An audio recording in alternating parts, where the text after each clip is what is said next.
Okay, so from Egypt. So I started in 2020, back in 2020, as a cold caller, of course, just for a couple of months, and thankfully I got promoted after that, just a few months after that, to be a lead manager for a while.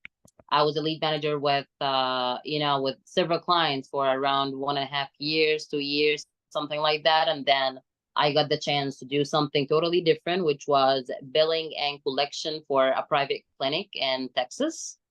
I was just like taking a break off of real estate for a while, but I came back last August in 2023 again to to real estate as a transactional coordinator. I got like an offer from an investor in Tennessee, and I have been doing it since then.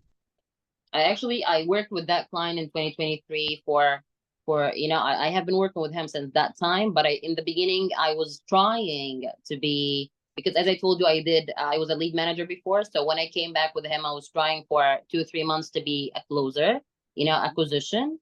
But for me, to be honest, I just realized it's not for me. So I started doing transaction coordinator after that. So we can say it's been like almost 9 months, 10 months in TC.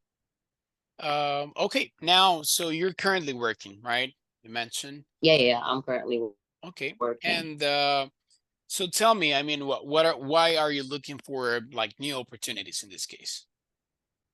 Let's just let's just say that I do not really feel appreciated in the place where I work right now. Let's phrase it this way. Okay, and what's your hourly rate right now? My hourly rate right now, I work depends on the commissions as well, but I take right now 7.5 plus commission. Now, let me ask you, what are the you would say what are the skills and strengths you can bring to this position, to this particular position, besides the fact you have a vast experience in real estate and also you have experience in transaction coordination? I think as you said, plus the experience that I already have in the field, I think I can build some really good rapport with the seller, which is the main strength point that we usually must have as a transactional coordinator. Good communication, uh being able to build some good rapport with the seller, also handling the documents with the title companies, being able to have some good work ethic as well.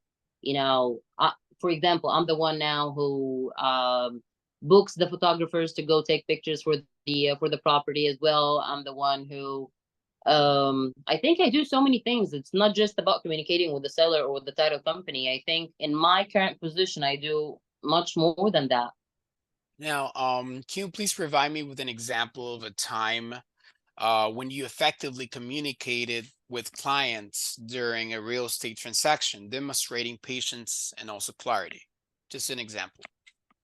I don't have a specific example in my head right now, but I can give you like a situation or an obligation that we usually have, Okay. which is the angry seller that, because right now I work with as I told you, with an investor. He's a wholesaler, he's not the main buyer, he's a wholesaler. So we're like the part in the middle. I think you already understand that. Yep. We are like the part in the middle.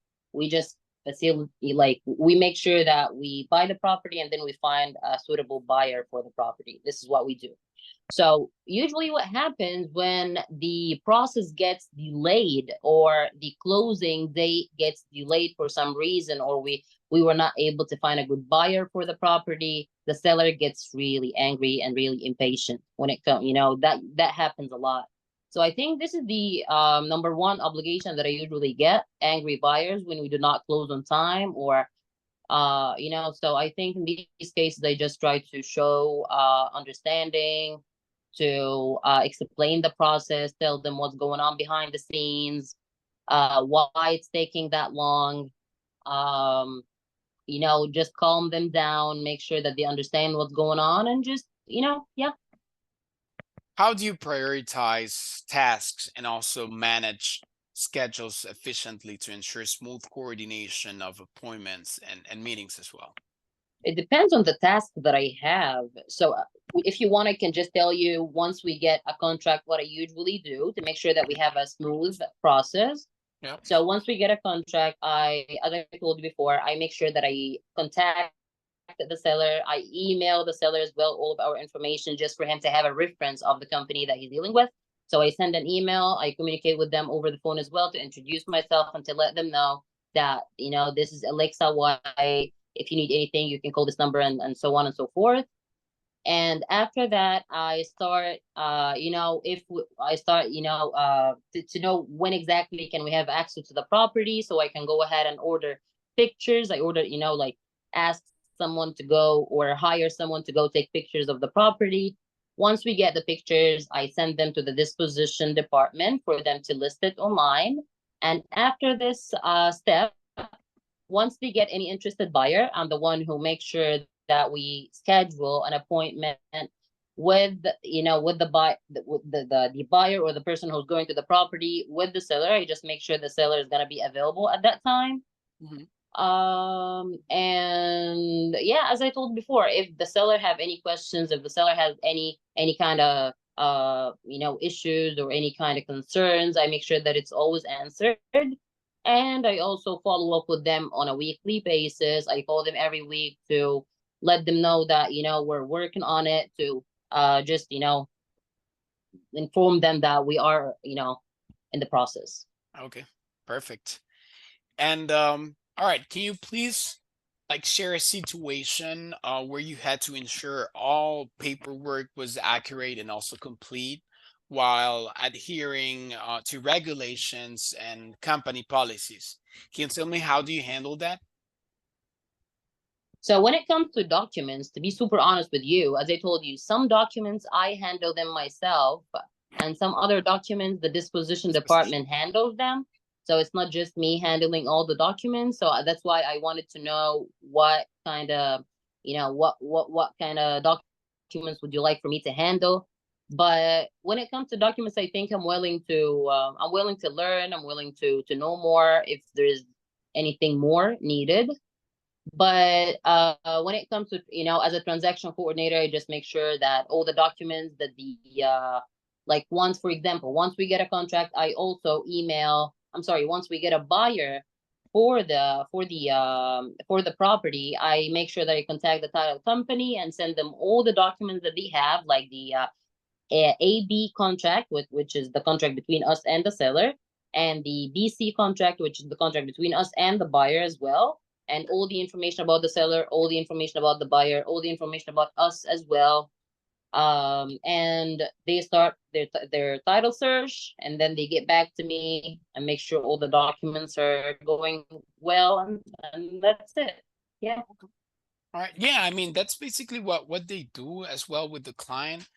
Um, but yeah, I mean, any questions you might have, like what kind of documents, definitely, as I told you before, write it down and ask the client in this case directly. Okay.